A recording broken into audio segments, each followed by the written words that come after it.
really your secret sauce as an entrepreneur is your team. It's your people. It's how you can scale yourself and duplicate yourself with other people that you bring on. We have a lot of lessons: hire slow, fire fast, make sure that you get the right people, get the right who's on your team. And some of the most important lessons that we've learned are you need to find people who align with your personal core values and your company's core values. Thanks for being with us today. I just want to jump right in and ask you some questions. So, Saalt has grown from a startup to an internationally recognized brand. What were the very first steps that set your business on this path?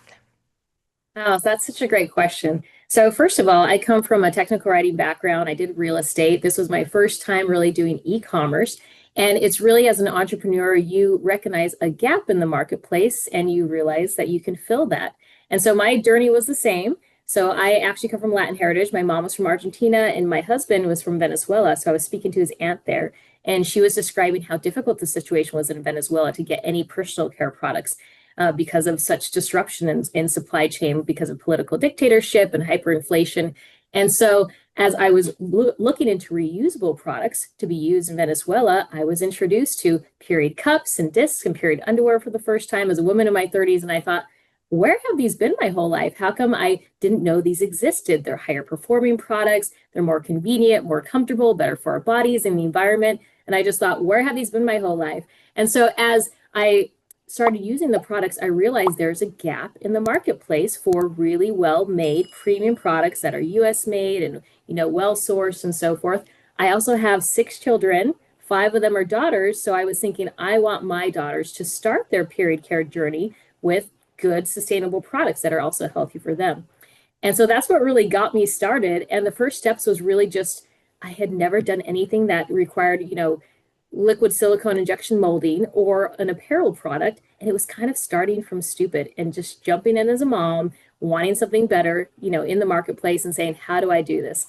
And that's really my advice for any entrepreneur is you just jump in and you get started. And sometimes you don't have all the answers. I didn't come from having an MBA. I didn't have any, real past business experience, but I had a passion for what I wanted to accomplish. Oh, I love that. You had a passion and you went for it. So many companies struggle to balance profit and purpose. So how has Saalt stayed true to its social mission while expanding?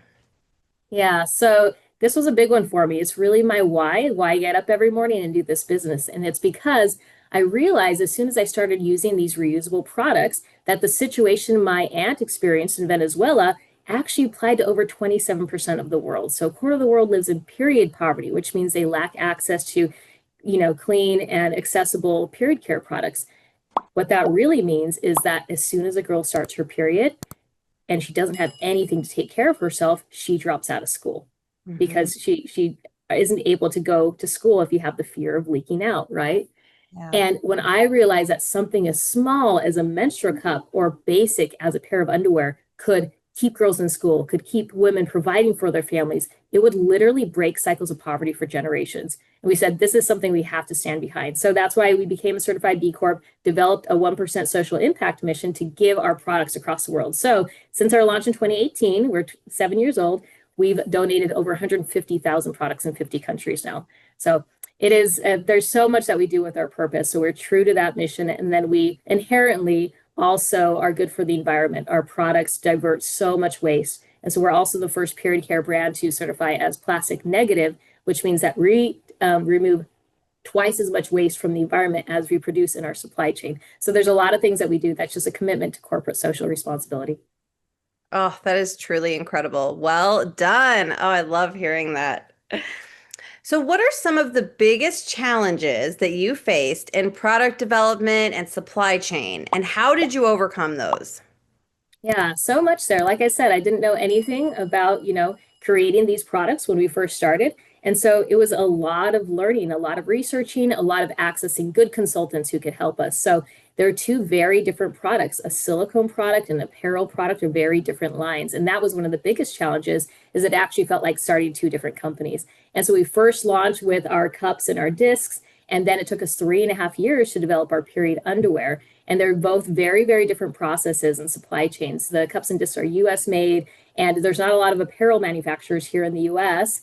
Hence, the tariffs, how difficult those are for small businesses because it's hard to find that source here in the US. So we did look outside the US, and we have our manufacturer in Sri Lanka who's world renowned for their sustainable practices, for their ethical practices. They employ a 98% female workforce, provide clean water for the communities, just amazing. So they really aligned with our B Corp standards. So that was one of the hurdles, was trying to find partners that aligned with what we valued and stood for here in the US. And we were able to achieve that. So there's that. And we did figure it out. It took some time, but now we can say that we've developed premium products that are so well performing because we really started from scratch with the goal of making the best. Did you know a lot of people watch our YouTube videos and never subscribe to our channel? Before you finish this video, take a moment to click subscribe. Wow, that's incredible. So building a strong team is critical when scaling and growing. So what lessons have you learned about hiring and leadership as Saalt has grown? So much. This is our first. So my husband and I are co-founders. So it's our first and largest business in e-commerce specifically.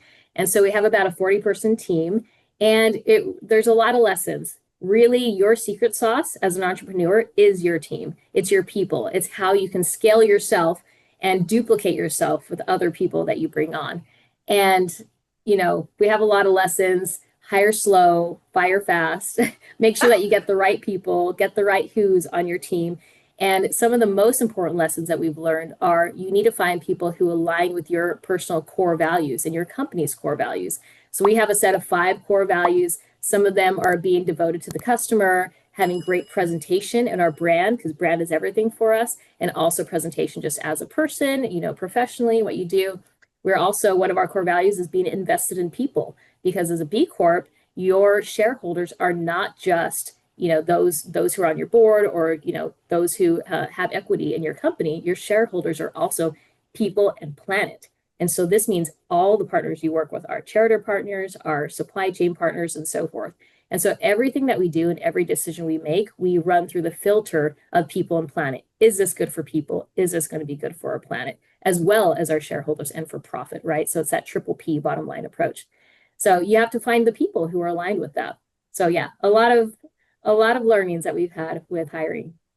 Yeah. Oh, that's phenomenal though. And I love that mentality for your team and everyone. It seems like such a high value, productive place to work. One more thing I'll add is that, as a woman and a career woman in the workforce, one thing we did early on to support the working women and parents on our team, we have a very pro-family workforce. Of course, we have 6 kids, so we believe in that. But we realized early on that we needed help with childcare because women carry the burden of childcare generally, still in most countries and in the US. And so we developed an in-office preschool that was free for all of our team members. And so our working dads use it, our working moms use it, and it is so good for employee, retention and also recruitment. And it's a win-win because they're able to see their children throughout the day instead of, making that sacrifice of dropping them off on daycare for, so many hours in the day, not seeing them. And they're able to interact with them, for diaper changes, for lunches, for nap time, and so forth, and still feel fulfilled as a parent and be able to contribute in a career as well. So it was one of the things that we've done early on that has just been instrumental to our team's success. Oh, absolutely. That's taking care of the whole person, and when your employees feel valued and they have that whole person care, they're going to be better employees for you too. They're going to be happier. They're going to be healthier. Their families are going to be healthier. I think that's just so wonderful. So we have a lot of entrepreneurs in our community. So for entrepreneurs in the sexual health and wellness space, what practical advice would you give about taking a product from idea to global distribution? First of all, your work is so important. There is so much work that needs to be done, like you said, on holistic health and also in women's reproductive health in general. There just needs to be more information out there. There's been such a lack of research and quality research in women's health in particular, and also in sexual health that it applies. And so I would say if you have a passion for this industry, jump in. The need is there. All you have to do is find that niche, right? And one thing that we did early on that was really helpful for us to develop a very customer-centric approach that I think can apply to any business is we wanted to know what our customers wanted from us. So when we first started, our reusable period care products, I actually went around in our state of Idaho, and then I went to neighboring states and actually developed a focus group that we just called Saalt Loves Our Focus Group. That was the name. And I would invite people to like-minded people to join our focus group because our belief was if we could get at least 1,000 people who were passionate about what we're doing and passionate about our movement, we could develop a community that could then help spread the word. So that when we launched our website and our company, it wasn't just crickets, right? Like, here we are, okay, but we have nobody who's believing in us. And so we allowed them to take part. We said, hey, what do you want in a product? What do you want in a brand? What do you want it to look like? So we would A/B test in this Facebook group as we invited people in and say, what branding do you like? What voice messaging do you like more? And then we would cater our brand to what they were saying. And so then we're developing exactly what they're looking for. I think it's very important to listen to your customers, listen to feedback, be willing to pivot and match what they need. And so then when we launched, we gave everybody a free product. Our cups were the first one, so a free cup, and they were able to open it up and showcase it, on social media. And so it helped us get our brand awareness out at the very beginning. Oh, that's fabulous. That's really good advice. Thank you. My last question for you is around parenthood and running a business. So, what is it like? You mentioned you have 6 kids. So, what is it like being a parent and managing a business with your husband? And how does all that work together? Oh man, I have an amazing support system. So I will start with that. I have an amazing husband who works with me, who helped develop the idea of having our in-office preschool. That's been super helpful too. And obviously some great preschool teachers that help with our children. So it's important to have a good support system, whoever that is. But I'll say I have developed some really strong routines that help me balance that. I actually don't love the phrase work-life balance. I feel like it kind of sets you up for an impossible goal where you feel like you have to balance work and personal life equally when it's never like that. And so you're always going to be disappointed because it's never going to be perfect. There's going to be times where you're traveling and you're going to have to be on work more. And then there's going to be time where you have sick children and you're going to have to be more of a mom. And so I like the term work-life integration or maximization because what that really means is making work work for your life and making your life work for work. And you can do both together. So if there's something that you're passionate about, they have a strong why in, then you can integrate them together and have them work beautifully. And I'll give some examples.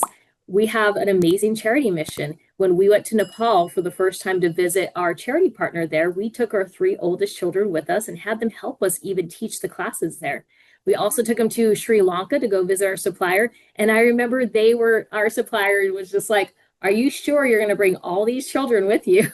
We said, of course, they're going to ride elephants. They're going to go to the beach. We'll take our time for work and then we'll have some playtime as well. And it was a beautiful time and we just integrated together. So my children have been with me on pitches, they've gone and seen me speak. They've gone when I've been a panelist and so forth. And I think it's so important because guess who is going to model the behavior of being able to be a mom and have a career at the same time?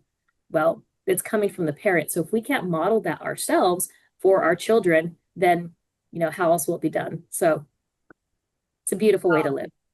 Absolutely. Oh, I loved all of that. And as a mom myself, I love those tips and little pieces of advice you sprinkled in there. So thank you for that. All right, everyone. If you want to learn from experts like Cherie, check out the events we have at Sexual Health Alliance. We offer both online and in-person events almost every month. Check out our events calendar at sexualhealthalliance.com. All right, everyone, check out the description below for more information. Thank you for watching, and thank you for being with us today, Cherie. Thanks for watching our video with Cherie. Do us a favor. Share this video with someone who might benefit from this information. Your support helps us reach more people with important sexual health information. If you are passionate about this space, we know you'll enjoy these videos, so check them out. Please like this video and subscribe to our channel. And remember, you are exceptional.